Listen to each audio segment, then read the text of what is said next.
Greetings and konnichiwa, and welcome back to the Onyx Tavern Vlog series on Russia Sentai ToQger. I'm your host, Rick the Barkeep. So today, let's talk about station number 43, The Locked Door. So already this episode has some good points to it that immediately draw me in.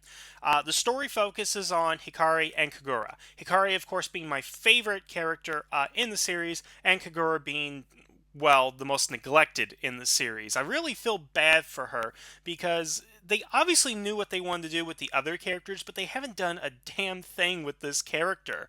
Before this, I think she maybe had three episodes dedicated to her. And again, we're on the 43rd episode. Off the top of my head, there was the one about the coffin monster, and I don't remember much about that off the top of my head. It was one of those generic episodes you start out with. Actually, I think the only thing people remember that for is the Megazord penis. Beyond that, I don't think anybody remembers that episode. And then we have the episode where she wants to bake a cake for Mio's birthday, and that's about it. I'm sure there maybe is a third episode out there somewhere, but really, what has Kagura done in this series? And it's not the fault of her or her actress, it's the fault of the creators. They don't give her anything to do in this series, and what they do give her is pathetic and pedestrian. And what they actually give her to do in this episode is good, but this is something that really should have happened long before this episode started. And of course, something else I'll go ahead and mention is that they gave her something interesting in the beginning of the series, but we've completely lost sight of that somewhere along the line. Does everybody remember when she had this thing where she wanted to be super strong? She goes, I am a stronger, I am a stronger, I am a stronger, and suddenly she has the powers of Superman? What happened to that? Why is that not in the series anymore? Why aren't we seeing any of that? The last time we saw something like that was actually in the ToQger vs. Kyoryuger movie, where Mio brings up an image of Mikey. And I will remind you that actually happened after the series ended. So was there something wrong with the script where they're like, oh my goodness, we forgot about this, but we need to put it back in. But we can't give it to the Pink Ranger, even though that's who it belongs to. The point is, the most defining aspect of her character is completely gone now. It's not in the series anymore. She doesn't do it in this episode, and it looks like they're just floundering to try to find something for her to go ahead and do. And of course, she can't do this episode by herself, which is why they put Hikari in there, because she just can't do it by herself. Now, she needs somebody to talk to on this issue, which we'll get into, but again, it's just really frustrating. It really is. Of everything we've had, do we really need to continue with these Takachi stories? Why couldn't it be Kagura and Akira making that deal with each other in the previous episode? Or it's Kagura that's the one that's got to make these choices and all that. But no, we got to give it to Takachi, who is the lamest of all the Rangers. So, alright, enough on that. What's the story actually about?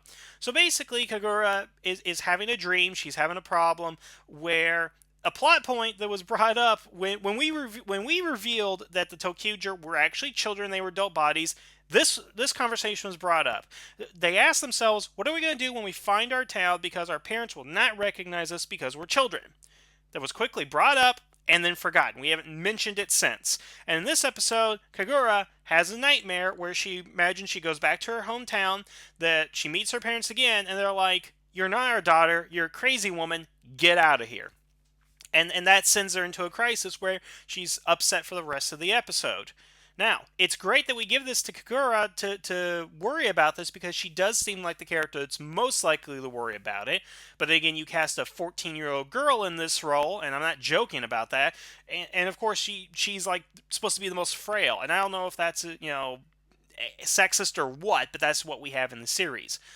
Nevertheless, she's upset about this development, and it really kind of, I guess, paralyzes her throughout the episode, because what she has to do, she has to work through her problems by just really talking to Hikari about it. And as we've already established, Hikari is a badass. He is the most competent of all the ToQger, and frankly, he should have been a leader instead of Right. When he did a line change to get the Red Resha, he should have stayed as the Red Ranger, but that's just my opinion on it. But there's a little bit more to the episode than that. The overall plot is that Mork suspects something about Zet, because of course she's alive, her and Nero. We couldn't have something interesting where the Emperor's by himself and doesn't know what to do and maybe goes into a crisis. No, we gotta bring Mork back. So of course Mork is in here, and she sends a test to the Rangers, and I'll talk about this plot point to the end, to basically discover why Zet is interested in Sparkle, why he's interested in the light. And as part of this, he uses a monster who creates dollhouses to capture the Rangers in a miniature dollhouse. Yes, it does sound ridiculous, but frankly, it is ToQger, and I've come to expect things like that. So, of course, Hikari and Kagura are captured into the dollhouse.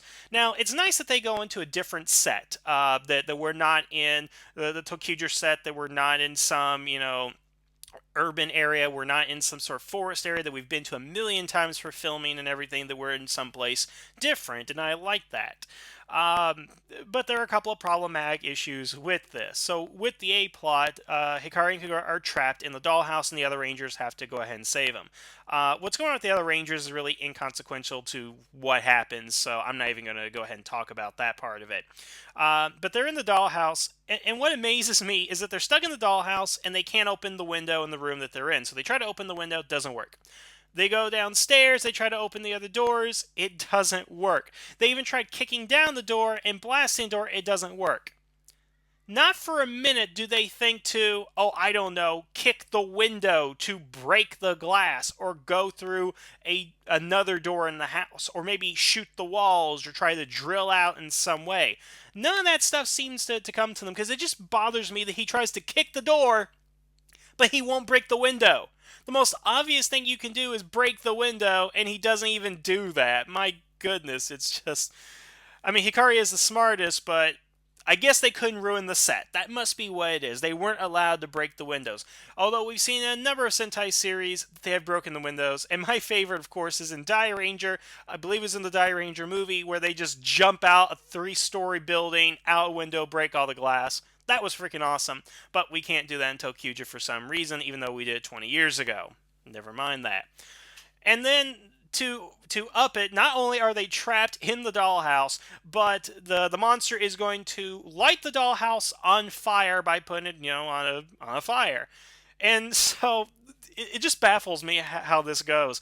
Is that Hikari has a plan. Basically, he's going to go ahead and put a rope together and everything to climb out the window when the monster's not looking, by using his little toy.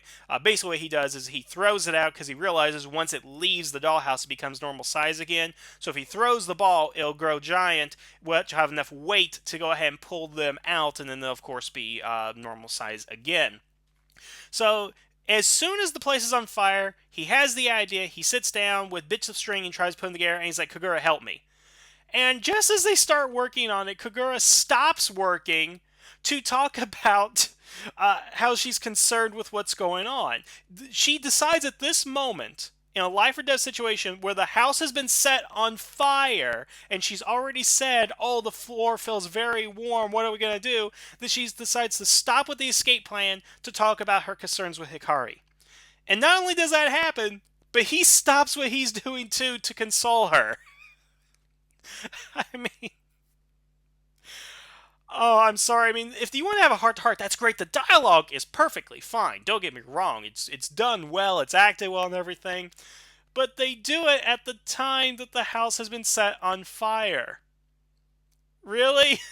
You couldn't have done this earlier in the episode? Why'd you have to do that? Or at least have Hikari say, shut up, get the work done, we'll deal with this later, our lives are in danger. And maybe that could have gone to, a plot that, don't worry about stuff like that, we have more important things to do first. So the whole thing about her parents not recognize her is not as important as freeing them and stopping the darkness. That could have been, a great thing to do, is, take the microcosm of it. We're in a burning house. We have to deal with this first before we deal with your emotional problems.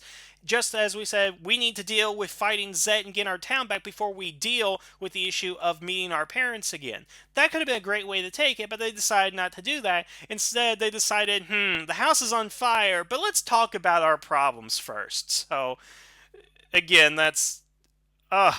it just really... It's crazy.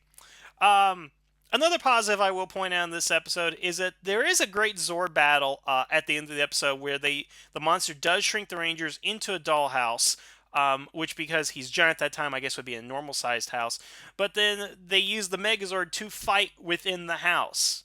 Now that's great. That's actually something we don't see often in Sentai at all. Definitely not Power Rangers. Is where you take a Megazord, shrink it down, and put it in a different location, someplace new, someplace you've never been before. I just watched an episode of Jetman where they actually go inside the commander's body, where it becomes the Fantastic Voyage with Jet Icarus. But we don't really see stuff like that throughout the rest of Sentai or Power Rangers. It's just something they don't do. And this was a good excuse to actually get it inside of a house. I mean, going down the stairs was great. The fact that it's juxtaposed with, being the interior of a house, and it's actually fighting a knight in armor that comes to life. That's pretty cool. I mean, I'll give props to the episode for that. It's a great visual. It's a great change of pace. It doesn't feel just like another Megazord battle in the city or Megazord battle out in the country, that they went someplace different. I love that. I wish we had more of that in the series. You might have to contrive a few ways of doing it, and this didn't even feel contrived because it's a gimmick that the monster has, and I thought it worked well. Another thing I do like about the episode is, so when Kagura's asleep, it's not that she was asleep in her bed. She apparently fell asleep playing some sort of card game with Akira, the conductor, and Ticket. Now, I have no idea what game they were playing, and I don't know why they were dressed the way they were. I'm sure there's some Japanese thing about that I'm not aware of. But what I actually like about that is it shows that the train is lived in, that they're actually doing things with each other, that they're actually living on that train. There's just something comfortable about it, to know that while they're on the train, they're playing games with each other. They fall asleep playing games, and I don't know. It's very very nice to go ahead and see that. So kudos on that. Now, something else I want to talk about that. Okay, I didn't bring it up in the previous episode because honestly I completely missed it. But after watching this episode, it seems like it's going to be a plot point, and I'm already upset of it. So basically, what is revealed in this episode through Mork's test, as you will, is that the reason that the Emperor has interest in light and sparkles or whatever it is because he has some sort of connection to Right. And as we see in this episode and the previous episode, Right has some ability to give off darkness, to have, we show him with like the darkness escaping from him in the previous episode, Station 42, and here in Station 43, when he thinks that Hikari and Kagura are dead, we see it again, and this time it's noticed by Akira. Now, this is something that does kind of bug me, because what this says here is that now that there is some sort of actual connection between Zet and Right. Now, when we were back in Station 12, it was basically they had this kind of little friendship that, Right was caring for him, and Zet, had somebody who actually cared for him and didn't care who he was and just wanted to help him out. We couldn't have something as interesting or complex as that. No, they are contriving some sort of reason that there's a connection between Zet and Right here. That Zet likes the light because something that Right did or said or whatever, and Right has darkness in him because of Zet. Why do I get the feeling this is going to be like their long lost twin brothers or something, or that Zet is a clone darkness of Right, or something along those lines? It just seems like this is about to set up something stupid. And why are we focusing on the Red Ranger? Why don't we focus on a character like Kagura or Hikari and all that? I mean, look at Kagura. She's been in the background the entire series, as I mentioned.